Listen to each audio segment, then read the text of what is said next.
আমরা এটা সবাই বিশ্বাস করি, আমরা এটা সবাই মানি।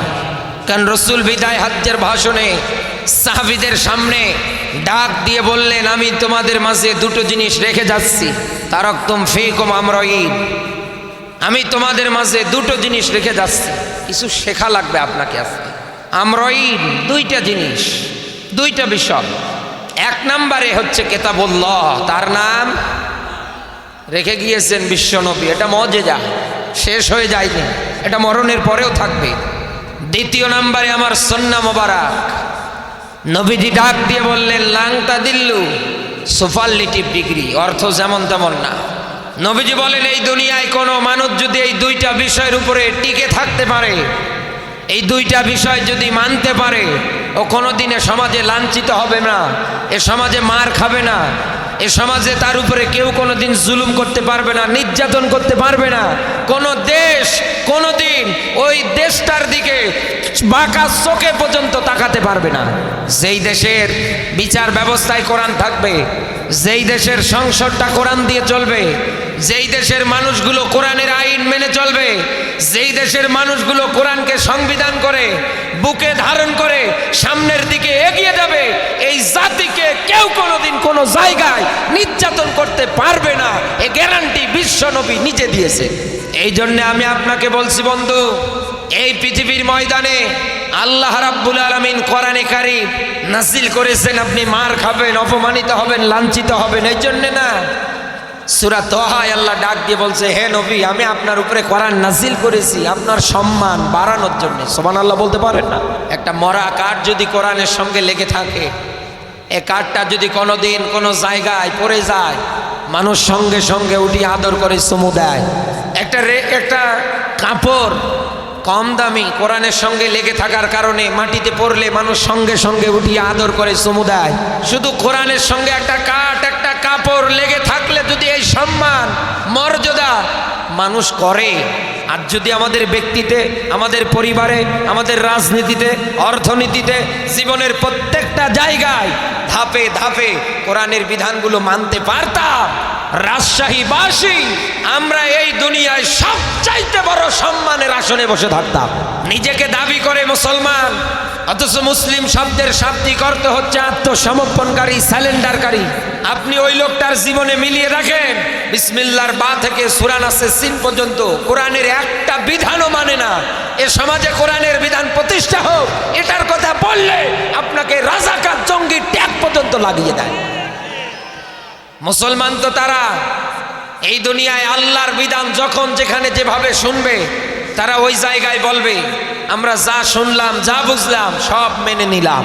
কারণ এখানে মাওলানা ওনার বাবার কথা বলবে না, এখানে ওহিদুন বিন উসমান ভাই ওনার দাদার কথা বলবে না, এখানে আমার রাশেদুল ভাই ওনার নিজের ব্যক্তিগত কোনো কথা বলবে না।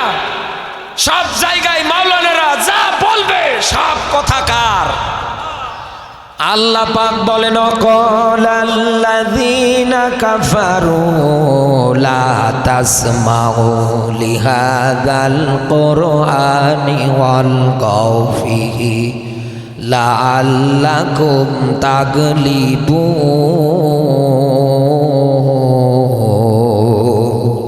সূরা হামিম সিজদা 41 নম্বর সূরা, এটা পাবেন আপনি 26 নম্বর আয়াতে কারিমার মধ্যে। আমার আল্লাহ রাব্বুল আলামিন সুন্দর করে আয়াতের জবাব দিয়েছে। এই পৃথিবীর ময়দানে আদম থেকে শুরু করে বিশ্ব নবী মুহাম্মদুর রাসূলুল্লাহ সাল্লাল্লাহু আলাইহি ওয়াসাল্লাম পর্যন্ত যত নবী এবং রাসূলকে আল্লাহ দুনিয়ায় পাঠিয়েছিলেন, তাদের মকসিদ বাণী ছিল আনি উবুদুল্লাহ ওয়াজতানিবুত তাগুত। এই দুনিয়ার ময়দানে একমাত্র ইবাদত যার হবে তিনি কে? দ্বিতীয়ত মানুষের তৈরি করা, শয়তানের তৈরি করা নিয়ম নীতি যত কিছু আছে সবগুলো বাদ দেওয়া লাগবে। একাধারে দাওয়াতগুলো তারা দিয়েছেন, এমনকি কিয়ামতের আগ পর্যন্ত এই জমিনের ময়দানে আল উলামা ওয়ারাসাতুল আম্বিয়া, এই দুনিয়ার ময়দানে যারা নায়েবে নবী আসবে তাদের মুখসিত বাণী হবে দুইটাই।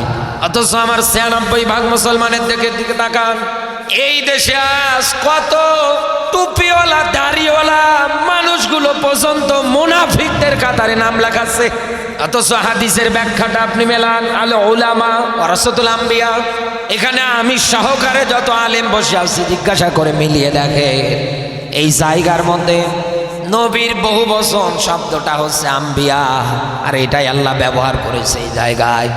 তার মানে এটাই প্রতীয়মান কিয়ামতের আগ পর্যন্ত যত নবী রাসূল এই দুনিয়ার ময়দানে আসার পরে বিদায় নিয়ে চলে গিয়েছে, তাদের বংশধর, তাদের রুহানি সন্তান। তার মানে নায়েবে নবী যারা, আলেম যারা আসবে, এরা শুধু বিশ্ব নবীর উম্মত না, এরা শুধু বিশ্ব নবীর ওয়ারিস না, বরং এই দুনিয়ায় যত নবী রাসূল এসেছিলেন তারা সব নবী রাসূলদের ওয়ারিস। যত নবী রাসূল এসেছিলেন মুক্তি তো বানিয়েছিল এই জমিন যার, এই জমিনে হুকুম আইন বাস্তবায়ন করা লাগবে তার, মানুষের কোনো ওই জায়গায় কিছু চলবে না। অথচ আমাদের মতো কিছু টুপিওয়ালারা আজ একটা চেয়ার পাওয়ার লোভে, ক্ষমতায় বসার লোভে এই দেশে জালেমদের সকাল বিকাল পাশ হেঁটে বসে আছে। ওরা ভালো করে জানে মাওলানা যা বলে বাবার কথা বলে না। মাওলানা এ জমিনের ময়দানে আল্লাহর আইন বাস্তবায়ন করতে যায়, এটা ওনার ব্যক্তিগত না, কারণ কোরআন তাকে বলছে ইন্নী জাইলুম ফিল আরদি খলিফা, এই জমিনের ময়দানে আমি আল্লাহ তোমাদের খলিফা প্রতিনিধি করে পাঠিয়েছি। এই জমিনের ময়দানে তোমরা আমার দ্বীনকে বাস্তবায়নের জন্য জান আর মাল দিয়ে এর বিরুদ্ধে লড়াই সংগ্রাম তোমরা চালিয়ে যাও, কারণ এটা নামাজ রোজার মতো ফরজ ইবাদত। অথচ আমরা অস্বীকার করি, আমরা মানতে পারি না। সূরা হামিম সেজদার 26 নম্বর আয়াত তার জবাব দিচ্ছে। বাস্তবতা এবার মেলান। কলা কলু বলবে, বলে কারা বলবে? যারা কাফের, কাফারু। এবার বের করা লাগবে এই জায়গা থেকে কাফের কারা। আমি এক বাক্যে আপনাকে দলিল দিচ্ছি, কান খাড়া করে মেলাবেন। ওয়াল্লাযীনা কাফারু ওয়া কাযযাবু বিআয়াতিনা, ওয়াল্লাযী অতঃপর যারা কাযযাবু অস্বীকার করে বিআয়াতিনা, এখানে আয়াত শব্দের শাব্দিক অর্থ হচ্ছে চিহ্ন, নিদর্শন। আমার হাতে যেটার নাম কি? আরো জোরে বলেন। জোর হলো না। আল্লামা সৈয়দ রহমতুল্লাহ আলাইহির মতে কোরআনে কারিমের নাম 55টার অধিক। এজন্য কোন জায়গায় দেখবেন নূর, কোন জায়গায় দেখবেন হুদা, কোন জায়গায় দেখবেন ফুরকান, কোন জায়গায় দেখবেন শেফা। সুবহানাল্লাহ বলতে পারেন? ও রাজশাহীবাসী, এই দুনিয়ার ময়দানে আয়াত শব্দের শাব্দিক অর্থ হচ্ছে চিহ্ন, নিদর্শন। বিসমিল্লাহর বা থেকে সূরা নাসের সিন পর্যন্ত এই কোরআনটা আপনি খুলে খুলে মিলিয়ে দেখবেন, কোন আয়াতে ফেরাউনের কথা, কোন আয়াতের মধ্যে নমরুদের কথা, কোন আয়াতের মধ্যে হামান কারুনের কথা, কোন আয়াতের মধ্যে মিলিয়ে দেখবেন আবরাহার মতো জালেমের পরিচয় পর্যন্ত আল্লাহ উঠিয়েছে। আল্লাহ এগুলো তো খেলা করার জন্য দেয় নাই। এই দুনিয়ার ময়দানে আমার আল্লাহ এইগুলো দিয়ে মানুষদেরকে জানাতে চায়, এই দুনিয়ায় নতুন করে আবু সাহেল হওয়ার স্বপ্ন যেন কেউ না দেখে। এই দুনিয়ায় আবার নতুন করে কেউ যেন আব্রাহা হওয়ার স্বপ্ন না দেখে, কারণ ওদের যা হয়েছে এই দুনিয়ায়।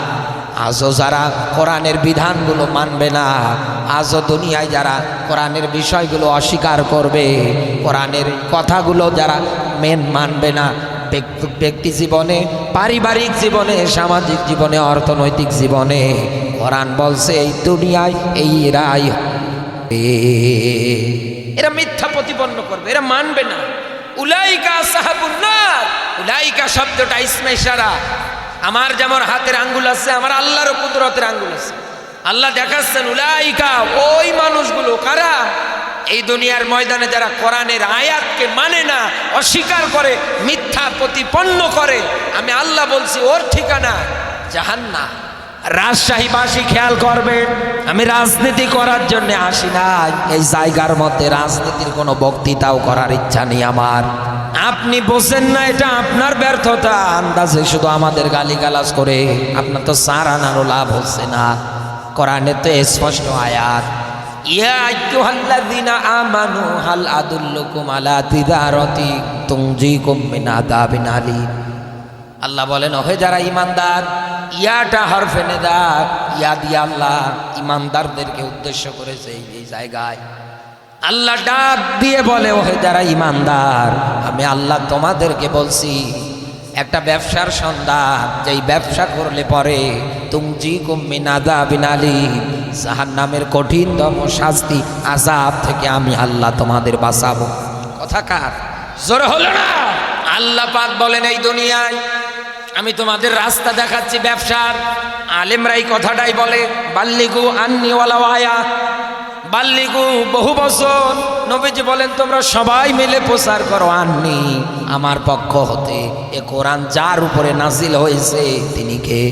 বিশ্ব নবী। নবীজির উপরে কোরআন আল্লাহ নাজিল করেছে। আর হাদিসও বলছে, বাল্লিগু আন্নি ওয়ালাউ আয়া, তোমরা সবাই মিলে প্রচার করো আন্নি, আমার পক্ষ হতে। তার মানে রসুলকে তো আল্লাহ এটা দিয়েছে। রসুল এটা দিয়ে তাবলীগ করেছে, রসুল এটা দিয়ে রাজনীতি করেছে, রসুল এটা দিয়ে দেশ চালিয়েছে, রসুল এটা দিয়ে সমাজ চালিয়েছে, রসুল এটা দিয়ে মানুষের কল্যাণের জন্যে ঘাত প্রতিঘাত সহ্য করে, জেল জরিমানা জুলুম নির্যাতন সহ্য করে এই জমিনের ময়দানে একাধারে দাওয়াত পর্যন্ত দিয়েছে। কথা বলে না কেন? এক সেকেন্ডের জন্য তো কিছু হলেন না। তার মানে নবীজি এটাই বুঝিয়েছে, তোমরা আমার পক্ষ হতে যেটা পেয়েছো এটা প্রচার করে দাও। তা আমরা মৌলবীরা জান্নাতের সার্টিফিকেট তো দেই না। কোরআন বলছে আল্লাহ ব্যবসার কথা দিয়েছে, আর এই ব্যবসা করলে তাদেরকে আল্লাহ জাহান্নাম থেকে বাঁচিয়ে জান্নাতে দেবে। তার এক নাম্বার পয়েন্ট আল্লাহ দিচ্ছেন, তুমিনুনা বিল্লাহি ওয়া রাসূলিহি। এই দুনিয়ার ময়দানে যারা আল্লাহ একজন আছে এবং তার নবী বিশ্ব নবী মুহাম্মদুর রাসূলুল্লাহ আখিরে জামানার পয়গম্বর, তাকে এই দুনিয়ায় পাঠিয়েছেন, এইটা যারা মানে, তার ব্যক্তি চালানো, পরিবার চালানো, এটা সঙ্গেও সুন্দর করে মিল করে নিয়ে যারা জীবনটা সাজিয়ে নেয়, ও রাজশাহী বাগমারার মুসলমানেরা, এরপর পরে আল্লাহ পাক বলেন, তুজাহিদুনা ফি সাবিলিল্লাহ, এই দুনিয়ায় যারা আল্লাহর পথে লড়াই আর সংগ্রামটা করে জান আর মাল দিয়ে, এই দুইটা পুঁজি দুনিয়ায় কোনো মানুষ যদি অর্জন করতে পারে, ওকে জান্নাতের সার্টিফিকেট দেওয়া লাগবে না। ওকে এই দুনিয়ায় জান্নাতের এই রাস্তাটা শুধু দেখিয়ে দেন, ওই দুইটার উপরে আমল করে মরার পরে নিজে আমার আল্লাহ ওকে জান্নাতের সার্টিফিকেট দিয়ে দেবে। আর আপনি আন্দাজে এই কথাটাকে কাট ছাট করে এক জায়গায় লাগিয়ে আপনি ঘোষণা দেন, এদেশে টুপিওয়ালারা জান্নাতের সার্টিফিকেট বিক্রি করছে, পেটে বম মারলে পর্যন্ত সূরা ফাতিহা বলতে পারবে না, এসে বড় বড় ফটর লেকচার দেয়। আমার বন্ধুরা, আমি ছিলাম জাহান্নামের আলোচনায়। কোরআনের বিধান যারা মানবে না, অস্বীকার করবে, আমার আল্লাহ এদেরকে জাহান্নামে দেবে। মরণের পরে জাহান্নামকে ৭০,০০০ শিকল দিয়ে যখন টান দিয়ে নিয়ে আসবে পাপী বান্দাদের সামনে, আল্লাহ দেখাতে চাইবে বান্দাদেরকে যারা কোরআন অস্বীকার করেছে, কোরআনের বিধান মানতে যারা নারাজ, কোরআনের বিধানগুলো প্রতিষ্ঠার্থে যারা বাধা দিয়েছে, কোরআন দিয়ে যারা জীবনটা চালায় নাই, এদেরকে আল্লাহ জাহান্নাম দেখানোর জন্যে ৭০,০০০ শিকল দিয়ে জাহান্নামকে টেনে টেনে নিয়ে আসবে। জাহান্নাম এই পাপী বান্দাগুলোকে দেখা মাত্রই ডাক দিয়ে বলবে, আল্লাহ কই সে বান্দাগুলো, তাড়াতাড়ি দাও আমার পেটের ভিতরে, আমার তো আর সহ্য হয় না এই বান্দাগুলোকে দেখার পরে। বিশ্ব নবী সঙ্গে সঙ্গে সিজদায় পড়ে গিয়ে ডাক দিয়ে বলবে, আল্লাহ তুমি আমার একটা উম্মতকেও জাহান্নামে দিবা না। এদিকে জাহান্নাম এমন জোরে জোরে গর্জন দিচ্ছে, আল্লাহ রাব্বুল আলামিন সঙ্গে সঙ্গে পানি ছিটিয়ে দেবেন, জাহান্নাম পিছনের দিকে পলায়ন করবে। ফেরেশতারা জিজ্ঞাসা করবে, মালিক আমরা আটকাতে পারছি না, শিকল দিয়ে ধরার পরেও এত আমাদের টেনে হিঁচড়ে নিয়ে যাওয়ার মতো অবস্থা, এতগুলো শিকল পরিয়েছি তাও তো আটকাতে পারি না। পাপী বান্দাদের দেখা মাত্র জাহান্নাম তো ক্ষুধার্ত হয়ে গেল। তুমি এটা কিসের পানি দিলে, তুমি এটা কি ছিটিয়ে দিলে, যেটা দেওয়া মাত্রই জাহান্নাম আবার পিছনের দিকে পলায়ন করল। আল্লাহ রাব্বুল আলামিন ডাক দিয়ে বলবে, এটা হাউজে কাউসারের পানি না, এটা আবে হায়াতের পানি না, আমি যে পানিটা ছিটিয়েছি এটা আমার বান্দার চোখের পানি। যেই বান্দাগুলো গভীর রজনীতে অপরাধ স্বীকার করার পরে অনুশোচনা করেছে, অনুতপ্ত হয়ে চোখ থেকে পানি ঝরিয়েছে, আমি আল্লাহ তাদের এই পানিটুকুন বিফলে যেতে দেই নাই, তাদের এই চোখের পানি আমি আল্লাহ আজকের দিনের জন্য জমা করে রেখেছি। আমার এই বান্দাগুলো আমাকে ওয়াদা করেছে মালিক, জীবনে আর আমাদের দ্বারা এরকম কোনো অপরাধ হবে না, আমরা এই অপরাধের পথ থেকে ফিরে আসি। রাজশাহীবাসী, এই হিসাব অনুসারে আপনি মেলান, কোরআনের বিধানগুলো যদি না মানে, কোরআনের পক্ষে যদি না আসে, কোরআন না মানার কারণে, অস্বীকার করার কারণে আপনার নাম যদি কাফেরের তালিকায় হয়, মরার পরে কিন্তু আপনি কান্নার এই চোখের পানি আল্লাহর কাছে জোগাড় করতে পারলেন না। আর একদিক দিয়ে আপনি কোরআনের বিধানটা অস্বীকার করে বসলেন, তো আপনি জাহান্নামে যাবেন না তো যাবে কে? আপনি নিজেই নিজের বিবেককে জিজ্ঞেস করেন, আপনি কোন পথে হাঁটা দিচ্ছেন, আপনার রাস্তা কোন দিকে হচ্ছে? আলেমরা বারবার আপনাকে বলছে এই দুনিয়ায় যারা শরিয়া আইনে বিশ্বাসী না, এদের পিছনে দৌড়াবেন না, যার সঙ্গে যার মহাব্বত তার সঙ্গে তার হাসর হবে। আপনি এমন এমন মানুষের পিছনে দৌড়াচ্ছেন যারা কোরআনের আয়াতই মানে না, ওরা কোরআনের আয়াত শুনলে পর্যন্ত অস্বীকার করে, অবিশ্বাস করে। সূরা হামিম সেজদার 29 নম্বর আয়াত, ওই দিন তারা আল্লাহর আখিরাতের ময়দানে আরজি করবে আর ডাক দিয়ে বলবে, ও মালিক আজকে দেখিয়ে দাও না ওই নেতাকে, যেই নেতা দুনিয়ায় আমাদের পথ ভ্রষ্ট করেছিল, যেই নেতা নিজেও শরিয়া আইন অস্বীকার করেছে, কোরআনের বিধানগুলো মানে নাই, একটার পর একটা বিদায় করার পরিকল্পনা করেছে, আলেমদের কথা শোনার পরে মিথ্যা প্রতিপন্ন করতে চেয়েছে। আল্লাহ আজকে দেখিয়ে দাও ওই নেতাকে, ওই মা বাবাকে দেখিয়ে দাও যারা আমাদেরকে কোনো দিন ভালোর পথে, দিনের পথে আহ্বান করে নাই। ও মালিক আজকে যদি জাহান্নামে যেতেই হয়, আজকে আমাদের একটা আরজি কবুল করা লাগবে, আমাদের পায়ের নিচে এদেরকে পদদলিত করব, এদেরকে লাথি দিয়ে সো আমরাও জাহান্নামে যাব। আল্লাহ রায় দেবে, ওই দিন আপনার এই অবস্থায় হবে, ওরা যেমন জাহান্নামে যাচ্ছে আপনাকেও নিয়ে যাচ্ছে। আপনি কেন বোঝেন না? কবে হুঁশ ফিরবে আপনার? কবে আপনি সোজা পথে আসবেন? কবে কোরআনের পথে, কবে ইসলামের পথে আসবেন? ভাই দুনিয়া কিন্তু একটা ধোকার জায়গা, একটা মায়ার জায়গা। একথা বললে না কেন? আমি এখনই আসছি তো এখনই নেই, এখান থেকে উঠে বাড়ি যেতে পারবো এরকম গ্যারান্টি দিতে পারবো না। সব জিনিসের ওয়ারেন্টি গ্যারান্টি হয়, কিন্তু মানুষের কোনো ওয়ারেন্টি গ্যারান্টি হয় না। এই জন্য আমি আপনাকে বলছি, এই দুনিয়ায় তেনার প্রথম নাম্বার ব্যাখ্যা, যারা এই কোরআনকে অস্বীকার করবে, এ কোরআন দিয়ে যারা রাজনীতি অস্বীকার করবে, এ কোরআন দিয়ে যারা পর্দার বিধান অস্বীকার করবে, এ কোরআন দিয়ে যারা পার্লামেন্ট চালানোকে অস্বীকার করবে, এদের পরিচয়, এরা মরলে এদেরকে জাহান্নামে যিনি দেবে তিনি কে? দলিল সূরা বাকারা 2 নাম্বার সূরা 1 নাম্বার পারা 4 নাম্বার রুকুর 38 নাম্বার 39 নাম্বার আয়াতের ব্যাখ্যা। বাড়ি গিয়ে আপনার মাথা বড় আছে, আরো মিলিয়ে দেখবেন, গবেষণা করবেন। আমার বন্ধুরা খেয়াল করবেন, বুখারী শরীফের মধ্যে যার কথা সুন্দর করে লেখা হয়েছে তার নাম হচ্ছে আব্দুল উজ্জা, যাকে আব্দুল্লাহ জুল বাজানাইন বলে ডাকা হতো। চাচার বাড়িতে থেকে লালিত পালিত হতেন। চাচাকে গিয়ে ডাক দিয়ে বলছে, চাচা আমার মুহাম্মাদুর রাসূলুল্লাহ সাল্লাল্লাহু আলাইহি ওয়াসাল্লাম যে দিনের দাওয়াতগুলো দেন এগুলো কি সত্য না? ডাক দিয়ে বলছে, ভাতিজা এ তো 100% সত্য। তাহলে তার উপরে ইমান আনেন না কেন? বলছে, না আনা যাবে না, বাপ দাদার ধর্মই মানা লাগবে। না আমি যদি ইমান আনি কি হবে আমার? বলে, বাড়ি গাড়ি টাকা পয়সা যা দিয়েছি সবগুলো কেড়ে নেব। ডাক দিয়ে বলছে, অসুবিধা নেই, আমি আপনার সামনে ঘোষণা দিচ্ছি, লা ইলাহা ইল্লাল্লাহ মুহাম্মাদুর রাসূলুল্লাহ, বলেন সাল্লাল্লাহু আলাইহি ওয়াসাল্লাম। চাচা ডাক দিয়ে বললেন, ভাতিজা এর পরিণাম কিন্তু অনেক খারাপ হয়ে যাবে। ডাক দিয়ে বলছে, কোনো অসুবিধা নেই। বলে, বাড়ি গাড়ি টাকা পয়সা যা দিয়েছিলাম সবগুলো আমাকে দিয়ে দাও। বলে, নিয়ে নেন। এমনকি পরনে যে লুঙ্গিটা পরে আসো এটাও তো আমার টাকার, সবই তো নিয়ে নিলেন, লুঙ্গিটাও খুলে দেওয়া লাগবে। ও বন্ধু, ইমান কারে বলে? ইমান আনা কাকে বলে? বাস্তবে মেলান। আপনার ইমান তো কচুর পাতার উপরে পানি দিলে যেমন টলমল করে, ওরকম যখন যেদিকে পানি আসে আপনি ওই দিকে ছাতা ধরেন, যখন যেদিকে আবহাওয়া ঘুরে যায়, যখন যেদিকে মানুষ দৌড়ায় আপনি ওই দিকে দৌড়ান। অথচ এনারা ইমান আনার কারণে পরনে পরনের লুঙ্গি পর্যন্ত খুলতে দ্বিধাবোধ করলেন না। যুবক একটা মানুষ উলঙ্গ অবস্থায় নিজের মায়ের কাছে হাঁটা দিচ্ছেন, মা দূর থেকে দেখা মাত্র ওই চোখ দিয়ে, এই চোখ দুই হাত দিয়ে এইভাবে টিপে ধরেছে, ডাক দিয়ে বলে, বেটা তোমার এই অবস্থা কেন, কি করেছো তুমি, তোমার পরনে কাপড় নেই কেন?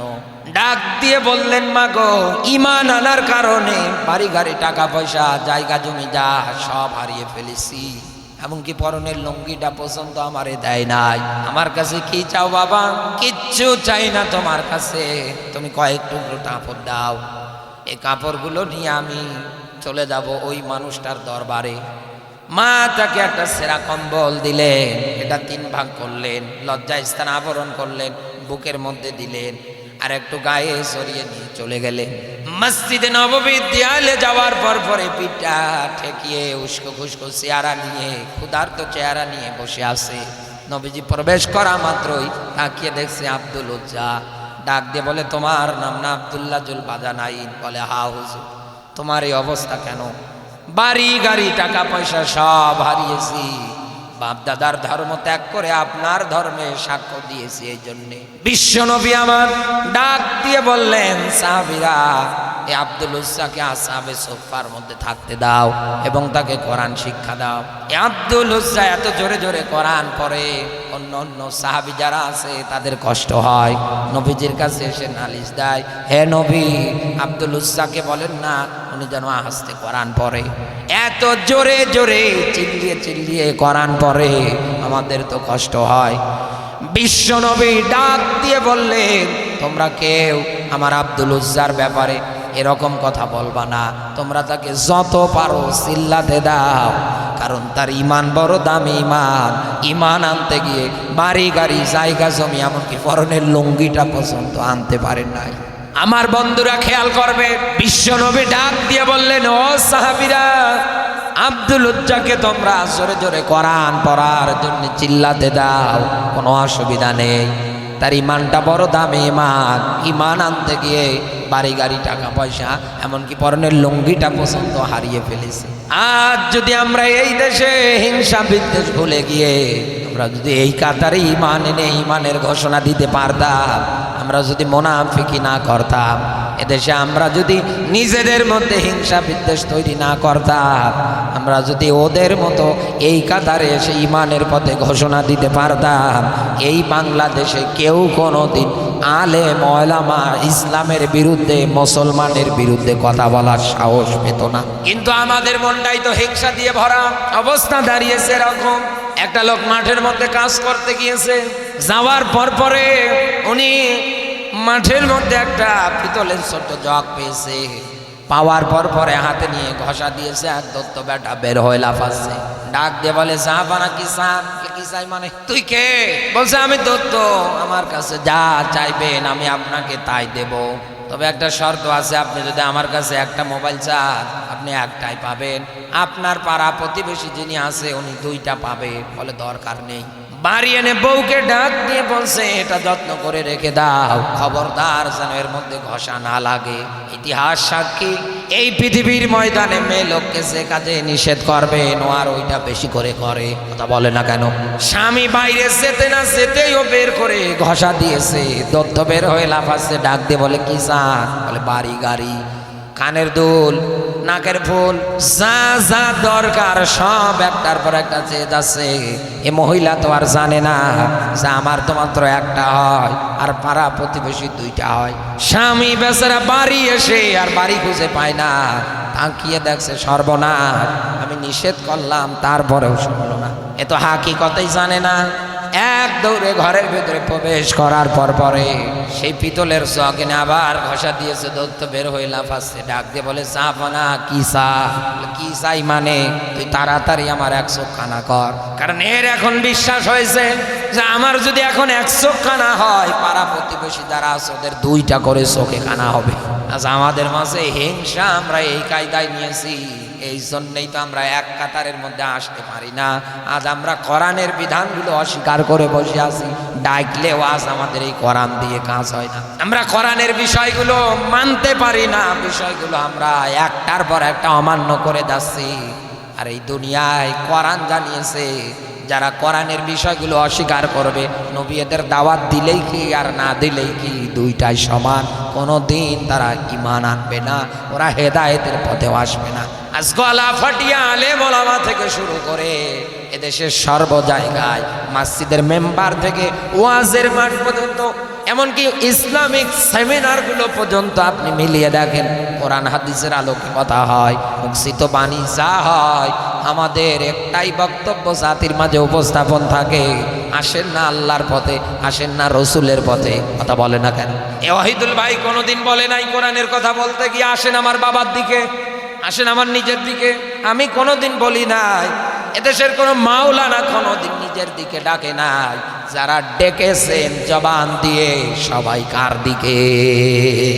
আরে আবু সাহেলের নাতিপুতি এখন এই দেশে যারা আছে আপনি হিসাব করে মিলিয়ে দেখেন, ওদেরও চিন্তা এই একটাই, এদেশে ইশালে সওয়াব হোক, সারা রাত ধরে কানে হাত দিয়ে সাইলালি টান দিয়ে ওয়াজ হোক, কেউ কোনোদিন গিয়ে বাধা দেয় না। মানুষ আরো ট্রাকে ট্রাকে গরু নিয়ে গিয়ে দেয়, কথা বলে না কেন? মানুষ ওই জায়গায় আরো পুলিশ নিয়ে পাহারা দেয়। মানুষ ওই জায়গার মধ্যে যাওয়ার পরে পরে কি সুন্দর আরাম আয়েশ করে বাড়ির দিকে চলে আসে। আর তাফসিরুল কোরআন মাহফিল নাম দেখা দেখলে এদেশের আজও কত জায়গায় কত আবু জাহেলের নাতিরা ওই সময়ের যেভাবে বন্ধ করেছে এরাও বন্ধ করে দেয়। আমার বন্ধুরা খেয়াল করবে, তাদের মকসিদ বাণী ছিল লাআল্লাকুম তাগলিবুন। মুফাসসির যারা এই আয়াতের ব্যাখ্যা করেছেন তারা সুন্দর করে নোট করে করে দিয়েছে যে সমাজে যদি তোমরা টিকে থাকতে চাও, তোমাদের যে শেয়ারগুলো আছে, তোমাদের যে ক্ষমতাগুলো আছে, এগুলো যদি ধরে রাখতে চাও, তাহলে মুহাম্মদ সাল্লাল্লাহু আলাইহি ওয়াসাল্লাম যেখানেই কোরআন বলবে ওই জায়গায় গিয়ে বাধা দাও, হট্টগোল বাজাও, ওই জায়গায় গিয়ে তোমরা বন্ধ করে দাও। আমার প্রশ্ন রাজশাহীবাসীর কাছে, আবু সাহেল কিন্তু মুসলমান ছিল না, ও ছিল রসুলকে দাওয়াত দেয়, ডাক দিয়ে বলে সময় হোক, শুধু আমি না তোমার চাচি সহকারে ইমানের পথে চলে আসবো। মাঝে মাঝে ডাক দিয়ে বলতে মুহাম্মাদুর রাসূলুল্লাহ সাল্লাল্লাহু আলাইহি ওয়াসাল্লাম যা প্রচার করে মিথ্যা না, এটা 100% সত্য, কিন্তু মানতে গেলেই তো আমাদের শেয়ার, আমাদের বুদ্ধিমত্তা, আমাদের ক্ষমতা চলবে না। বিশ্ব নবী কোরআন বলতেন, ও দল বেঁধে নেতারা গিয়ে আড়ালে বসে বসে শ্রবণ করতেন, ঠিক কিনা বলেন? বের হয়ে আসার পর পরে সব নেতার এক জায়গায় হওয়ার পর পরে ডাক দিয়ে বলে আবু সুফিয়ান কোথায় গেলে? বলে মুহাম্মদের কণ্ঠে কোরআন শুনতে। ও বড় নেতা, ও লিডার, ও মক্কার প্রেসিডেন্ট আবু জাহেল আপনি কোথায় গেলেন? বলে মুহাম্মদের কোরআন শুনতে। যত শুনি তত মজা লাগে, তত আনন্দ লাগে। এখন আচ্ছা কিতাব, নিশ্চয় এটা মানব রচিত কোনো বাণী না, এই আসমানের মালিক যিনি অবশ্যই তিনি এটা নাযিল করেছেন, আর এটা সত্য কিতাব। এটা তারা জানতো। সব নেতারা এক জায়গায় হওয়ার পরে সিদ্ধান্ত নিত, আমরা যদি এভাবে কোরআনের দাওয়াত শুনতে যাই, আমরা যদি এভাবে কোরআনের কথা মানতে যাই, আমরা যদি এভাবে কোরআনের এই তিলাওয়াতগুলো শ্রবণ করতে যাই, সাধারণ মানুষ যদি দেখে ফেলে, কালকেই সব জায়গায় ভাইরাল করে ফেলবে যে নেতারাই বাধা দেয়, নেতারাই আবার চুপিসারে গিয়ে কোরআন শোনে। আগামীকাল থেকে আর কেউ যাবেন না, সবাই সবার মতো রাস্তা ধরে চলে গেলেন। রসুল যখন আগামীকাল আবার কোরআন পড়ছে, সবাই আবার দৌড়াচ্ছে শোনার জন্য। বাংলার মুসলমান, আজও বাংলাদেশের হিসাব প্রেক্ষাপট বাস্তবতায় মেলাবেন। বিশ্ব নবী যখন কোরআন পড়লেন, আবু জাহেল গিয়ে শুনলো, নেতারা গিয়ে বসে বসে শ্রবণ করলো, কেউ বাধা দিল না, ওরা গবেষণা করতে লাগলো, এটা কোন কিতাব, আগে তো শুনি না এরকম কথা, এটা মিথ্যা হতে পারে না, মুহাম্মদ জাদুকর পাগল হতে পারে না, কবি হতে পারে না, এটা 100% সত্য বিধান। আমার বন্ধুরা খেয়াল করবেন, আমি আপনাকে যেটা বোঝানোর জন্য এত দূর পর্যন্ত টান দিয়ে এসেছি, যখন রসুল কোরআন পড়লেন, আবু জাহেল নেতা সহকারে আরো যারা ছিল তারা গিয়ে শুনলেন। বিশ্ব নবী যখন কোরআন বুঝলেন, তখন অসুবিধা ছিল না। এইবার বিশ্ব নবী যখন এ কোরআন দিয়ে জাতিকে সতর্ক করতে লাগলেন, ইয়া আইয়ুহাল মুদ্দাসসির, হে কম্বলওয়ালা ওঠেন, জাতিকে সতর্ক করেন। কি দিয়ে সতর্ক করবেন? আমি আল্লাহ আপনাকে বলছি, উতলুমা ওহিয়া ইলাইকা মিনাল কিতাব, আমি আল্লাহ আপনাকে যে কিতাবটা দিয়েছি তার নাম কোরআন। এই কোরআন দিয়ে তাবলীগ করেন, এই কোরআন দিয়ে জাতির মাঝে আপনি সুন্দর করে ব্যাখ্যা করে করে শোনান। জাতির মাঝে গিয়ে গিয়ে কোরআন দিয়ে আপনি তাবলীগ করেন। তখন আবু জাহেল থেকে শুরু করে বড় বড় নেতা যারা আছে ওদের মন মানসিকতা পাল্টিয়ে গেছে। ওরা এতদিন শুনেছে, রসুল বুঝেছে, অসুবিধা নেই। যখন রসুল এটার দাওয়াত, এটা প্রতিষ্ঠার জন্য চেষ্টা চালিয়েছে, তখনই ওরা রসুলের বিরুদ্ধে নানা কথা সরাচ্ছিল। কোরআন পড়লেন, বাধা দিলেন না। রসুল কোরআন বুঝলেন, বাধা দিলেন না। ওরা দল বেঁধে এসে শুনতো। যখন রসুল কোরআন দিয়ে সব জায়গা চালাতে লাগলেন, সব জায়গা চালানোর জন্য মন মানসিকতা তৈরি করলেন, তখন ওরা রসুলকে মারার জন্য 82 বার ডাইরেক্ট ইনডাইরেক্ট মারার টার্গেট করলেন। সূরা আনফালের 30 নম্বর আয়াত, ওয়াইয ইয়ামকুরু বিকাল্লাযিনা, ষড়যন্ত্র দারুণ দোয়া। ওই সময় বড় সংসদ ওই জায়গায় বসে বসে পাশ করে, মোহাম্মদ যদি দিনের দাওয়াত বন্ধ না করে দেয় আমরা তাকে হত্যা করে ফেলবো, তাকে মেরে ফেলবো। অনুসারী যারা হবে তাদেরকেও বাঁচতে দিব না। বিশ্ব নবী যেই দিনে হিজরত করে মক্কা থেকে মদিনায় যাচ্ছিলেন, সাইয়্যিদনা আবু বকরের হাত ধরে বিশ্ব নবীকে মারার উদ্দেশ্যে যখন চতুর্দিকে ঘিরে ফেললেন, আল্লাহর নবীর জায়গায় হযরতে আলী যখন শুয়ে থাকলেন, বিশ্ব নবী বের হওয়ার পরে বালি হাতে নিয়ে যখন ছিটিয়ে দিলেন, সমস্ত চোখের মধ্যে যখন চলে গেলেন, ওই জায়গা থেকে রসুলকে যখন আল্লাহ মুক্ত করলেন, মদিনার দিকে যখন রাস্তা ধরলেন, আবু জাহেল লোকজনকে এক জায়গায় জড়ো করে এলান করে দিলেন, মুহাম্মদের যে কল্লা কেটে আনতে পারবে আমি 100 লালু পুরস্কার দেব। ওই সময়ের একজন বীর পালোয়ান, যার কথা হাদিসে এসেছে, নাম তার সুরাকা, ডাক দিয়ে বলে আমি পারবো। ঘোড়ার পিঠে সাওয়ার করে দৌড়াচ্ছেন মারার জন্য। বিশ্ব নবীর যত কাজ বরাবর এগিয়ে যায়, সঙ্গে সঙ্গে ঘোড়া সহ মাটির নিচে তলিয়ে যায়। নবীজিকে ডাক দিয়ে বলে, হে নবী, আমি আর আপনার পিছে আসবো না, আপনি আমার জন্য দোয়া করেন, আমি আপনাকে আর মারতে চাই না। নবীজি দোয়া করলেন, ও আবার উপরে উঠলেন। আবার মনের মধ্যে লোভ জমা হয়ে গেল, 100 লালু কেমনে ছেড়ে দেয়। আবার পিছু করলেন, আবার তোলাচ্ছেন, আবার দোয়া করলেন নবী, আবার উপরে উঠলেন। এরকম করে কয়েকবার হওয়ার পরে সর্বশেষ বিশ্ব নবীকে সুরাকা ডাক দিয়ে বলে, হুজুর আমার আর বুঝতে বাকি নেই, আপনি যেমন তেমন মানুষ নন, আপনি আখির জামানার পয়গম্বর বিশ্ব নবী মুহাম্মদুর রাসূলুল্লাহ। আপনার হাতটা মারিয়ে দে, আমার হাতের উপরে নে, আমার এই নাপাক হাতটাকে আপনি কালেমার দ্বারা, দ্বীনের দাওয়াতের দ্বারা পবিত্র করে দেন। সঙ্গে সঙ্গে সুরাকা রাসূলের হাতের উপরে হাত রেখে কালমা পড়ে মুসলমান হয়ে গেলেন। বিশ্ব নবীকে মারার জন্য ওমরকে পর্যন্ত পাঠালেন। হযরত ওমর যে রাস্তায় যেতেন ইসলাম গ্রহণের পরে, ওই রাস্তায় শয়তান পর্যন্ত যেত না। সুবহানাল্লাহ বলতে পারে, এত সাহস ছিল তার। ওই সময় মক্কার ছোট্ট ছোট্ট শিশুরা মায়ের কোলে দুগ্ধ পান যদি করতে না চাইতো, আমাদের মায়েরা যেমন সাধারণত আমাদের ভয় দেখায়, এ বাবা বাঘ আসবে, এই আসবে, ওই আসবে, ভয় ধরবে, কত কিছু ভয় ভীতি দেখিয়ে খাবার খাওয়ায়, দুগ্ধগুলো পান করায়। আর ওই সময়ের মায়েরা বাচ্চা যদি খাবার খেতে না চাইতো, ডাক দিয়ে বলতে, তাড়াতাড়ি খা, নইলে কিন্তু ওমর চলে আসবে। বাচ্চারা সঙ্গে সঙ্গে খাওয়া শুরু করতে। ওমর দিনের দাওয়াত পাওয়ার আগে তরবারি নিয়ে রসুলকে পর্যন্ত মারার জন্য চলে গেলেন। বিশ্ব নবী আমার সাহাবীদের নিয়ে দারে আরকামের মধ্যে অবস্থান করলেন। হযরত ওমর তার বোন আর ভগ্নিপতির দিনের দাওয়াত গ্রহণের কথা শুনে রাস্তাটা চেঞ্জ করে ওদের বাড়ি যাওয়ার পরে তাদের উপরে নির্যাতন করতে লাগলেন। দেখলেন বোন আর ভগ্নিপতি জীবন দেবে, তারপরেও ইসলামের পথ থেকে, কোরআনের পথ থেকে ফিরে আসবে না। উনি অবাক হয়ে ডাক দিয়ে বললেন, কি এমন জিনিস যেটা মানুষ জীবনে নিলে পরে জীবন পর্যন্ত দিতে চায়, এরপরে এই পথ থেকে ফিরে আসতে চায় না, ওই জিনিসটা আমাকে দাও তো। হযরত ওমর পবিত্রতা অর্জন করার পরে বুঝতে পারলেন এটা হলো মানুষের ভাষা না। চলে গেলেন রসুলের কাছে, দরজার সামনে দাঁড়ালেন। সাহাবীরা ভয় পেতে লাগলেন, ওমর এসেছে, খাব্বাবের পুত্র, এত বড় বীর পালোয়ান দরজার সামনে দাঁড়িয়েছে, হুজুর আপনি যাবেন না? ওনার হাতে তরবারি দেখা যায়। নবীজি ডাক দিয়ে বললেন, ও আমার সাহাবীরা, আমি রাতের বেলা দোয়া করেছি, আল্লাহ হয় আবু জাহেলকে নতুবা ওমরকে ইসলামের ছায়াতলে নিয়ে আসো। আমার দোয়া বুঝি আল্লাহ কবুল করেছে, তোমরা আমাকে সামনে যেতে দাও। যখন নেই রসুল, দরজা খোলার পরে ওমরের সামনে গিয়ে দাঁড়ালেন। সঙ্গে সঙ্গে ওমর ডাক দিয়ে বললেন, নবী আপনি যে দাওয়াত দেন এটা কি সত্য না? বলে হ্যাঁ। এ দাওয়াত দিলে, এ দাওয়াত মানলে কি পাবো আমি? বলে তুমি জান্নাত পাবা। এ কোরআন তোমাকে মরণের পরে ঝগড়া করে হলেও আল্লাহর সঙ্গে ঝগড়া করে হলেও জান্নাতে নিয়ে যাবে। ডাক দিয়ে বললেন, এটা কি সত্য? বলে হ্যাঁ। তাহলে পলিয়ে দাওয়াত দেন কেন? আজকের পর থেকে আর কোনো গোপন দাওয়াত চলবে না, যা চলবে সব প্রকাশ্যে।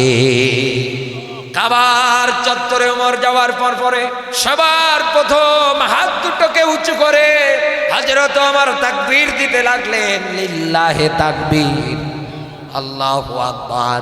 এ ধ্বনি যখন দিলেন, কাফেরেরা বলছে, কার এত বড় বুকের পাঠা? এই মক্কার জমিনের মধ্যে লাত মানত উজ্জার নাম বাদ দিয়ে অন্য ধর্মের নাম বলে দেয়।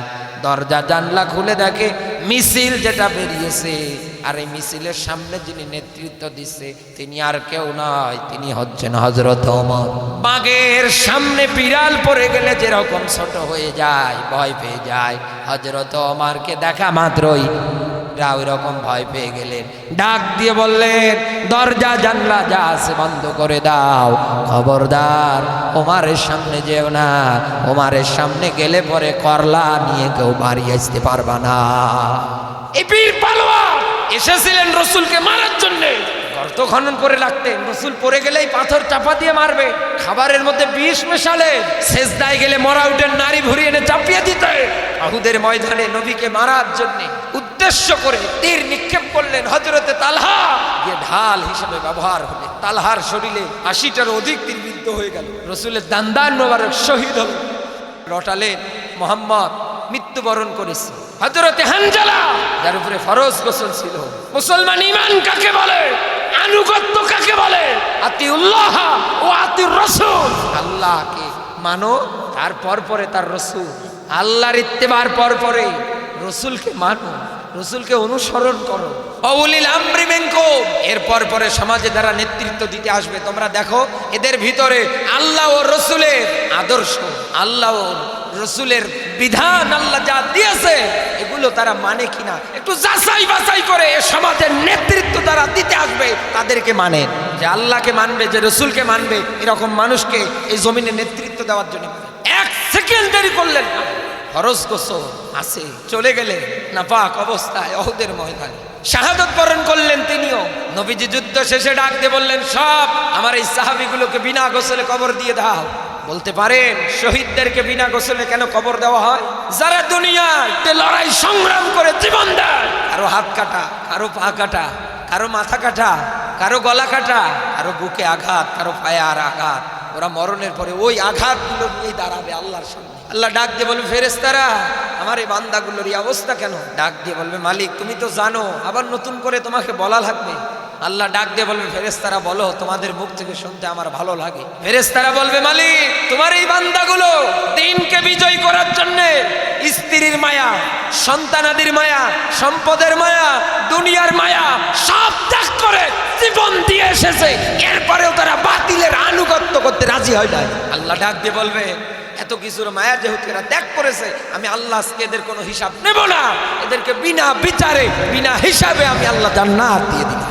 শহীদদের একটা ফোঁটা রক্ত জমিনে যখন পড়ে, আল্লাহ সঙ্গে সঙ্গে তাকে নিষ্পাপ বানিয়ে দেয়। তার কবরে, মিজানে, হাসরে, ফুলসিরাতে কোনো চিন্তা নেই। ফাম্মা মান উতিয়া কিতাবাহু বিয়ামিনিহি, কিয়ামতের দিন আল্লাহ আমলনামাটা ডান হাতে দেবে। ফাসাউফা ইউহাসাবু হিসাবে ইয়াসিরা, হিসাবটা আল্লাহ সহজ করে দেবে। সর্বশেষ ডাক দিয়ে বলবে, তোমার আহাল বর্ডার থেকে আজকে ৭০ জন মানুষের জন্য আমার কাছে সুপারিশ করো, আমি আল্লাহ তোমার সুপারিশ কবুল করে নেব। আপনি আর কি চান?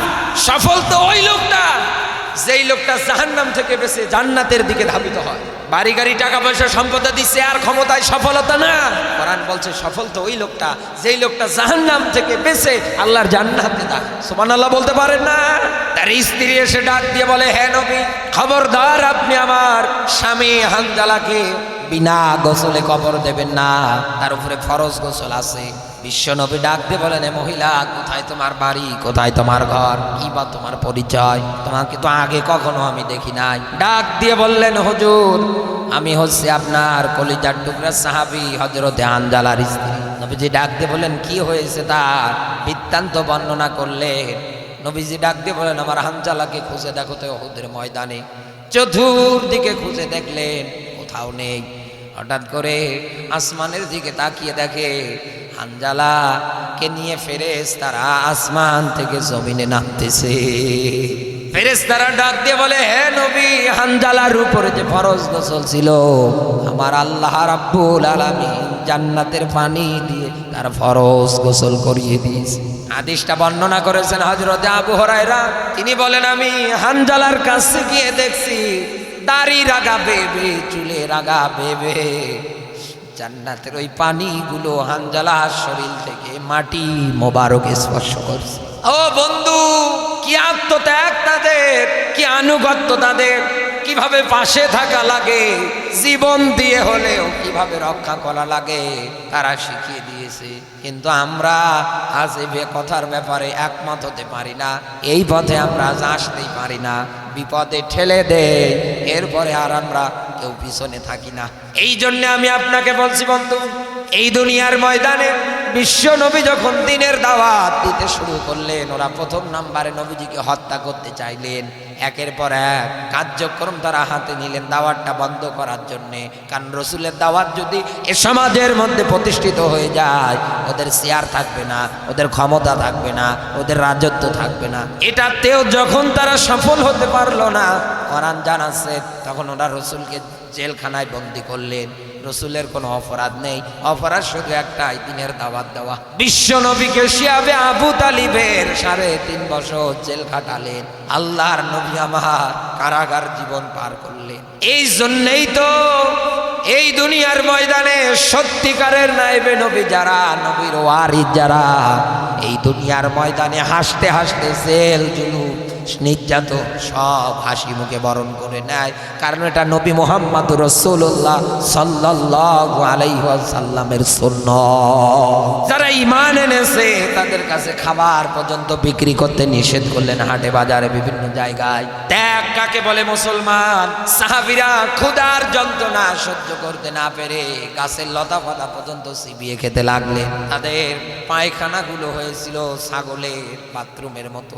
ইতিহাস বেতাত্তা যারা বর্ণনা করেছেন আপনি মিলিয়ে দেখবেন, এ নিরপরাধ মানুষের অপরাধ নেই, যারা ঈমান এনেছে তাদেরও কোনো অপরাধ নেই। শুধু কোরআন মানার কারণে, কোরআনের দাওয়াত দেওয়ার কারণে 3.5 বছর বিনা কারণে জেল খাটলেন। কোরআনের পাখি 50টা বছর যিনি কোরআনের দাওয়াত দিয়েছেন, তাবলীগ করেছেন, দল মত নির্বিশেষে সবাই যাকে আজও ভালোবাসে, যার তাফসীর না শোনা পর্যন্ত আজ অনেক মানুষের ঘুমে আসে না। এই মানুষটার কথা মনে পড়লে হৃদয়ের মধ্যে সবচাইতে বেশি রক্তক্ষরণ হয়ে যায়। উনি যা বলে গিয়েছেন সে কথাগুলো আজকে বাংলাদেশের সঙ্গে সোনালী অক্ষরে মিলে মিলে যাচ্ছে। প্রত্যেকটা কথাই তার যেন সোনার চাইতেও দামি। এত চমৎকার করে কোরআন হাদিসের কথাগুলো বলতে পারতেন। লোকজন যখন তার হাতে হাত রেখে ইসলামের পথের দিকে ধাবিত হতে লাগলেন, চট্টগ্রামের প্যারেড ময়দান থেকে শুরু করে বাংলার আনাচে কানাচে, দারুল আমান টাস থেকে শুরু করে বড় বড় মাঠগুলো থেকে কোরআনের পাখির তাফসীর শোনার পরে মানুষ যখন হাতে হাত রেখে কালমা পড়ে মুসলমান হতে লাগলেন, এই দেশের নব্য আবু জাহেল, ফেরাউন, নমরুদ, নব্য আবুল আহাব যারা তৈরি হয়েছিল, ওরা চিন্তা করছে ইনারে যদি আটকাতে না পারি, ইনার দাওয়াত যেভাবে প্রচার হচ্ছে, লোকজন যেভাবে ওনাকে গ্রহণ করছে, আগামীর বাংলাদেশে এই টুপিওয়ালারাই ক্ষমতা দখল করবে। শেষে কোথাকার এক দেলু শিকদার, আন্দাজে একটা দেলু শিকদার নামের মিথ্যা মামলা ঢুকিয়ে 50 বছরের এই তাফসীর করা কোরআনের পাখিটাকে রাজাকারের মামলায় দিলেন। উনি চ্যালেঞ্জ করে বলেছিলেন, আমাকে কেউ যদি রাজাকার বলার পরে প্রমাণিত করতে পারে 10 কোটি টাকার চ্যালেঞ্জ আমি দিয়ে দিলাম। কেউ তো ওই সময়ে গ্রহণ করেন নাই। আপনাদের পুলিশ ছিল, আপনাদের ক্ষমতা ছিল। এই বাংলাদেশে একটা জিনিস দেখার পরে বড় আশ্চর্য হয়ে গেলাম। কোরআনের পাখির যখন ফাঁসির রায় এই বাংলার মাটিতে হয়েছিল, সাতক্ষীরা থেকে শুরু করে বাংলার আনাচে কানাচে অনেক মানুষ হাসতে হাসতে জীবন বিলিয়েছে। নবীজিকে তারা বন্দী করে ফেললেন শুধু দিনের দাওয়াতটা প্রসারণা বন্ধ করার জন্য। ওদের ক্ষমতা টেকানো লাগবে তাই। এটাতেও যখন তারা সফল হতে পারবে না, চিন্তা ভাবনা করলে দারুণ নদওয়ায় বসে ওরা আইন পাশ করে দিচ্ছে, এই জন্মভূমিতে আপনাকে আর থাকা যাবে না, আপনাকে চলে যাওয়া লাগবে এটা ছেড়ে। বিশ্ব নবী বৈধ নাগরিক হওয়ার পরেও শুধু কোরআনের দাওয়াত দেওয়ার কারণে জন্মভূমি পর্যন্ত ত্যাগ করে চলে গেলেন নানার দেশে। যেইবার চলে যাচ্ছিলেন বারবার কাবার দিকে তাকাচ্ছিলেন আর ডাক দিয়ে বলছেন, কাবারে আমার বড় ইচ্ছা ছিল, আশা ছিল তোর খেদমত করার, কিন্তু তোর নিষ্ঠুর ছেলেগুলো আমারে থাকতে দিল না। নবীজি যেমন চোখের পানি ফেলিয়ে কান্না করে বিদায় নিয়েছিলেন, ঠিক তেমনি আমার বাংলাদেশে ডক্টর মিজানুর রহমান আজহারিও কিন্তু চোখের পানি ফেলে মালয়েশিয়ায় চলে গিয়েছিলেন। আল্লামা তারিক মনোয়ার সাহেব কিন্তু কয়েক বছর বাংলাদেশের মাটিতে থাকতে পারেন না। ও বন্ধু, এরকম কত আলেমের জীবনের সঙ্গে আপনি মিলিয়ে দেখেন, ব্যাখ্যা খাপের খাপ মমতাজের বাপ মিলে যায়। ওদের একটাই চিন্তা, ওই সময় যেমন এই সময়ও তেমন, এ সমাজে যেন কোরআনের আইন বাস্তবায়ন না হয়, এ সমাজে যেন কোরআনের বিধান কায়েম না হয়। আমি আপনাকে বলছি, কোরআনে কারীম আমাদেরকে উদ্বুদ্ধ করছে, ওয়াল্লাহু মুতিম্মু নূরিহি ওয়ালাউ কারিহাল কাফিরুন।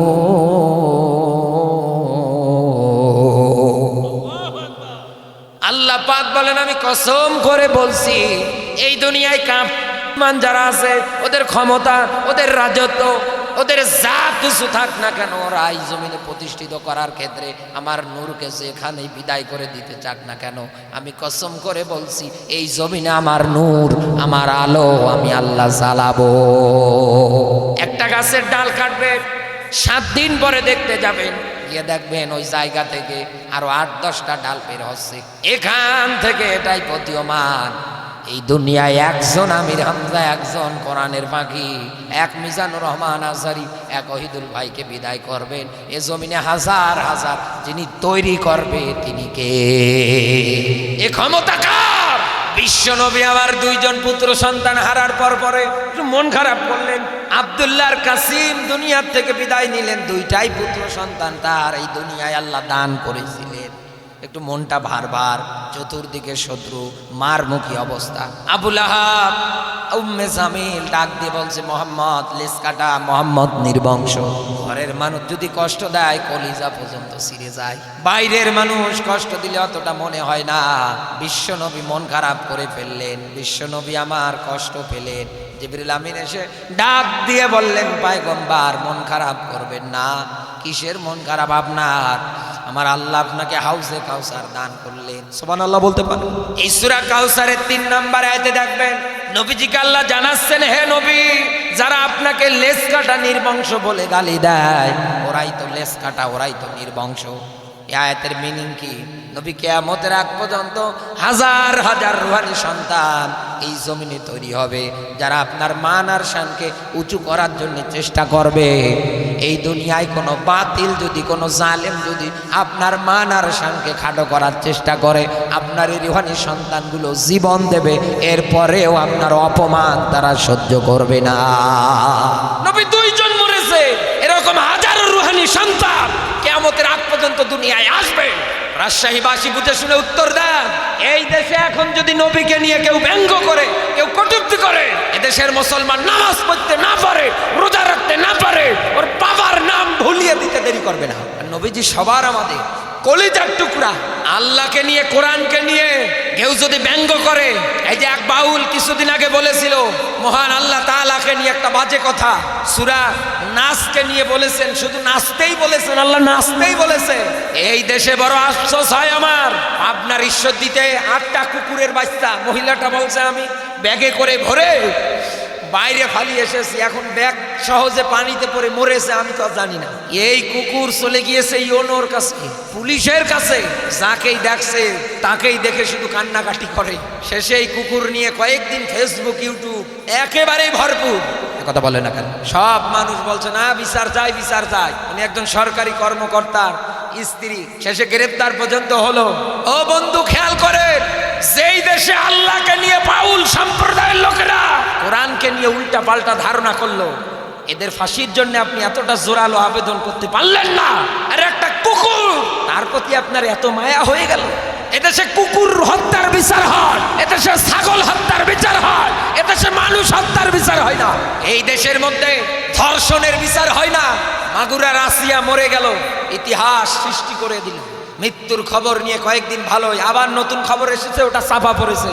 ধর্ষণ যে করেছে ও ঠিকই ফুলের মালা গলায় পরিয়ে বের হয়েছে। গাজীপুরে 13 বছরের মেয়ে ধর্ষণ হলো, পুলিশের সঙ্গে হাসাহাসি করে কিছুদিন জেলখানায় থেকে আবারও বের হয়ে আসলো। কথা বলে না কেন? ঠিক তেমনি আপনি এরকম করে হিসাব করে মিলিয়ে দেখেন, এদেশে আল্লাহকে নিয়ে গালি দেয়, এদেশে ধর্ষণ হয়, এদেশে হাজারো চাঁদাবাজি হয়, হাজারো ডাকাতি হয়। এদেশের মানুষ বিচার দেওয়ার জায়গা পাচ্ছে না, এগুলোর বিচার হয় না। আর আউল ফাউল এগুলো বিষয় নিয়ে বিচার হয়। আমরা কোন পাগল, আমাদের মানবতা মুভমেন্ট কোন দিকে? আর মিডিয়াও এমন কায়দা এইটার পিছনে লেগে পড়েছে, যাতে করে এইটা দেখতে গিয়ে মানুষ বাউলকে ভুলে যায়, বাউলের কথাটাই ভুলে যায়। আর আস্তে করে এটা কাজে লাগিয়ে ওরা বাউলকে ছেড়ে দেবে। আর এদের পক্ষে আমাদের দেশের কথা বলছে মির্জা ফখরুল, যারা আল্লাহকে নিয়ে কথা বলে উল্টা পাল্টা। কোন বিবেকে আপনি বলেন যে এদের গায়ে হাত তোলাটা অন্যায় হয়েছে? ক্ষমতার লোভে এত নিচে পড়ে যাইয়েন না। সেদিন একজন টকশোতে বসে বক্তৃতা দিচ্ছিলেন যে এই দেশে টুপিওয়ালারা ক্ষমতা দুনিয়ার কোনো মানুষের কাছে চায় না, তারা শুধু দাওয়াত দিয়ে যায়। কারণ সূরা আলে ইমরানের 25-26 নম্বর আয়াত তারা মেনে চলে। কারণ ওই জায়গায় লেখা আছে ক্ষমতা দেওয়ার মালিক যিনি, তিনি কে? তারা এইটা ফলো করে। কে ভালোবাসলো আর কে ভালোবাসলো না, কে মন খারাপ করলো আর কে কষ্ট পেল, তারা এটা দেখে না। তারা দেখে কোরআনের আয়াতটা, যে দুনিয়ার ক্ষমতা দেওয়ার মালিক কেউ না, ক্ষমতা দেওয়ার মালিক একজন। তিনি কে? তিনি কাউকে ক্ষমতা দেন, কাউকে ক্ষমতা দেন না, কেড়ে নেন। কাউকে ক্ষমতায় বসে আবার অপমানিত করেন। এসবের ক্ষমতা যিনি রাখেন তিনি কে বলেন তো? নবীজিকে আল্লাহ জানাচ্ছেন, নবী কেন মন খারাপ? এরকম হাজার হাজার রুহানি সন্তান আসবে আপনার মান শান কেউ খাটো করতে পারবে না, নিচু করতে পারবে না। আপনার মান শান কেউ কোনোদিন নষ্ট করতে পারবে না। আপনার এই রুহানি সন্তানগুলো হাসতে হাসতে জীবন দেবে, এরপরেও বাতিলের এই কথাগুলো তারা মানবে না। রাজশাহীবাসী বিবেক জাগ্রত করে। কোরআনের আয়াত করেছিলাম, নবী কাফের যারা হবে এরা এই দুনিয়ার ময়দানে নিজের ক্ষমতা, নিজের কর্তৃত্ব, নেতৃত্ব টিকিয়ে রাখার জন্যে কোরআনের দল, কোরআনের রাজনীতি, কোরআনের আওয়াজ, কোরআনের তাফসীর এরা কোনো জায়গায় হতে দেবে না। এরা বাধা দেবে, এরা হট্টগোল বাজাবে, এরা মারামারি করবে। আজ এই পয়েন্ট অনুসারে এই 56,000 বর্গ মাইলের দেশে মিলিয়ে দেখেন, এদেশে গান বাজনা বাধা নেই, এদেশে যাত্রা বাধা নেই, এদেশে অশ্লীল নৃত্য হয় বাধা নেই। কিন্তু যখন এই কোরআনের তাফসীর করবেন বাস্তব আকারে, এদেশে যারা আবু জাহেলের মতো মুভমেন্ট তৈরি করে, তারা লাঠি ঠাঙ্গা নিয়ে আসে মারার জন্য। সেদিন পঞ্চগড়ে আমাকে মারবে, স্টেজ থেকে নামার পরে আমারে কমিটির লোকজন বলছে, হুজুর আমরা আপনারে আগিয়ে দেই, কারণ যে খেপেছে লাঠি নিয়ে আসে তারা রাস্তায় গেলে আপনাকে আটকাবে। আপনি কেন তাদের বিরুদ্ধে বলতে গেলেন জীবনের রিস্ক নিয়ে? আমি বললাম যে আমি কোনো দলের কথা বলি নাই, আমি আল্লাহর কোরআন থেকে কথা বলেছি। আবু জাহেলের কথা বলাতে কারো যদি রাগ হয় আমার কিছু করার নেই। আবু জাহেল ফেরাউনের কথা বলাতে কেউ যদি লাঠি নিয়ে আমারে মারতে আসে, মারুক, আমার কোনো আফসোস নেই। বলছে হুজুর আমরা আপনারে আগিয়ে দেই। পরে বাংলাদেশ ছাত্র শিবিরের ছেলেরা পঞ্চগড় আটোয়ারিতে আমাকে অনেক দূর পর্যন্ত ওরা সামনে থেকে আমাকে এগিয়ে দিলেন এবং বললেন, হুজুর বেঁচে থাকবেন যতদিন, বাতিলের বিরুদ্ধে কথা বলে যাবেন ততদিন। আর ওই লোকটার কথার চাইতে আর কার কথা উত্তম হতে পারে? যেই লোকটা মানুষদেরকে হকের পথে, সত্যের পথে, আল্লাহর পথে ডাকে আর জবান দিয়ে বলে আমি তো একজন মুসলমান। ঘোষণা যারা দেয় তাদের কথা মান ক্বালা বিহি সাদাকা, সত্য। এই জন্য আপনাকে শিক্ষা নিতে হবে। এই আয়াত শুধু শোনা না, এখান দিয়ে শুনে ওখান দিয়ে বের করে দিবেন এতটুকুনি না। এই আয়াত থেকে এটাই শিক্ষা। এই 54টা বছর আমরা দেখেছি কত জালেম এসে কোরআনের দলে, কোরআনের মিছিল মিটিংয়ে, কোরআনের কত জায়গায় বাধা হট্টগোল দিয়েছে। নতুন করে কোন জালেম তৈরি হয়ে যেন কোন জায়গায় ইসলামী আন্দোলনে বাধা হয়ে দাঁড়াতে না পারে, ওকে গোড়া থেকে উকড়িয়ে ফেলবে। নবী লড়াই করেন, সংগ্রাম করেন। ইয়া আইয়ুহান নাবিয়্যু, নবী আপনাকে বলছি। নবীকে ডাকছে কে বলেন? আল্লাহর উপর, আল্লাহর ডাক নবীর উপরে মানা যেমন ফরজ, এই পৃথিবীতে যেই বলবে কিয়ামতের আগ পর্যন্ত আমি নবীর উম্মত, ওর উপরেও মানা ফরজ। নবীজিকে অনুসরণ করা ফরজে আহিদ।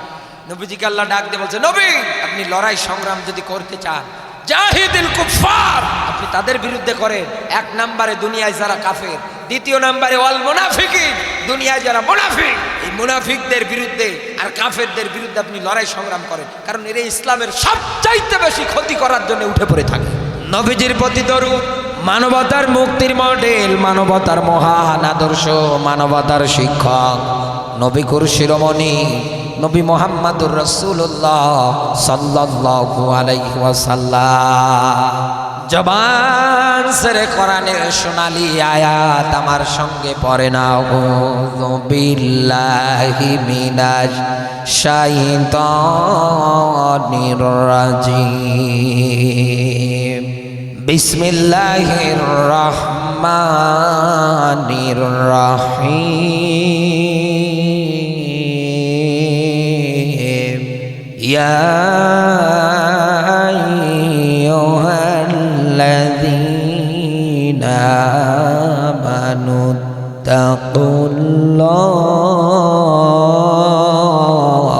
আপনাকে আগামীকাল কেউ যদি জিজ্ঞাসা করে কোন সূরা থেকে আলোচনা করেছিল, আপনি বলবেন সূরা তাওবা 119 নম্বর আয়াতে কারিমা। এটা আল্লাহ রাব্বুল আলামিন ডাক দিয়ে বলছে, ইয়া আইয়ুহাল্লাযীনা আমানু, ওহে যারা ঈমানদার, আমি আল্লাহ তোমাদেরকে বলছি এই দুনিয়ার ময়দানে আমি আল্লাহকে তোমরা ভয় করো।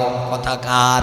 এই দুনিয়ায় র‍্যাবকে ভয় করার কথা বললেন না, এই দুনিয়ার ময়দানে কোনো মানুষকে ভয় করার কথা বললেন না, কোনো রাজনৈতিক দলকে ভয় করার কথা বললেন না, এই দুনিয়ার ময়দানে আর কাউকে ভয় করার কথা বললেন না। যাকে ভয় করব তিনি কে? কারণ আল্লাহর ব্যাখ্যা, কুনতুম খায়রা উম্মাতিন উখরিজাত লিন-নাস, আমি আল্লাহ তোমাদেরকে মানুষের মধ্য থেকে শ্রেষ্ঠ করে বানিয়েছি। এই দুনিয়ার ময়দানে তোমরা সৎ কাজে আদেশ দাও আর অসৎ কাজে বাধা দাও, আর এই শ্রেষ্ঠের তালিকায় আমি আল্লাহ তোমাদের এই জন্যই রাখলাম। সূরা হুজরাতের আয়াতে আল্লাহ ডাক দিয়ে বলছে, ইন্না আকরামাকুম ইনদাল্লাহি আতকাকুম, এই পৃথিবীতে ওই লোকটাই সর্বোত্তম শ্রেষ্ঠ যার ভিতরে, যার অন্তরে সবচাইতে তাকওয়া, ভয় বেশি। কোরআনে 2টা শব্দ দেখবেন ভয়ের ব্যাপারে। 1 নম্বরে হচ্ছে আমানুত্তাকুল্লাহ, 2 নম্বরে ভয়ের ব্যাপারে জায়গার মধ্যে আল্লাহ রাব্বুল আলামিন নোট করে দিয়েছে খাউফ। এই খাউফ আর আমানুত্তাকুল্লাহ 2টা কিন্তু এক জিনিস না। খাউফ মানে সাধারণ ভয় ভীতি, বাঘ দেখলে যেরকম মানুষ ভয় পায়, সাপ দেখলে যেরকম মানুষ ভয় পায়, লাঠি দেখলে বাবার হাতে মানুষ যেমন ভয় পায়, ফাঁসির দড়ি মুমিন ইমানদারদের জন্য বানালে তারা যেমন ভয় পায় না। এই পৃথিবীর ময়দানে এরকম মানুষের তৈরি করা পশুদের যত ভয় ভীতি আছে, এগুলো তো সাধারণ ভয়, এটা খাউফের মধ্যে পড়ে যায়। আর আমানুত্তাকুল্লাহ, আল্লাহর যত নিষিদ্ধ কাজ আছে এগুলো ঘৃণা করে ছেড়ে দিয়ে ভয় করার না। আপনি দুনিয়ায় সুদ খাচ্ছেন, আপনি এতদিন জানেন যে এটা হারাম, আপন মায়ের সঙ্গে জিনা করার মতো একটা অপরাধ, এটা তো তাও সর্বনিম্ন। সবচাইতে বড় হচ্ছে আল্লাহ তার রাসূলের সঙ্গে যুদ্ধ ঘোষণা করা। কোরআন ডাক দিয়ে বলছে, ইয়া আইয়ুহাল্লাযীনা আমানু, ওহে যারা ঈমানদার, লা তাকুলুর রিবা, খবরদার এই দুনিয়ার ময়দানে তোমরা চক্রবৃদ্ধি হারে সুদ খাবে না। আপনি কোরআনের আয়াত জানলেন, হাদিস জানলেন, এটা জানার পরে আপনার অন্তরে যদি ভয়ভীতি হয়, আরে আমি যদি সুদ খাই, মরণের পরে সুদের জন্য আল্লাহ আমাকে আযাব দেবে, আমার ইবাদত কবুল হয় না, কারণ আমার আয়ের উৎসটা হারাম, আমার ইনকামের সোর্সটা হারাম, আমি যা টাকা পয়সা রোজগার করছি এগুলো দিয়ে বাজার ঘাট করার পরে পুরো দেহটা আমার তৈরি হচ্ছে, এটা তো হারাম খাদ্য খাওয়ার দেহ। আর রাজশাহীবাসী, কোরআন আপনাকে জানাচ্ছে ইবাদত যদি কবুল করাতে চান, আল্লাহ পাক বলেন হালালান তাইয়্যিবা,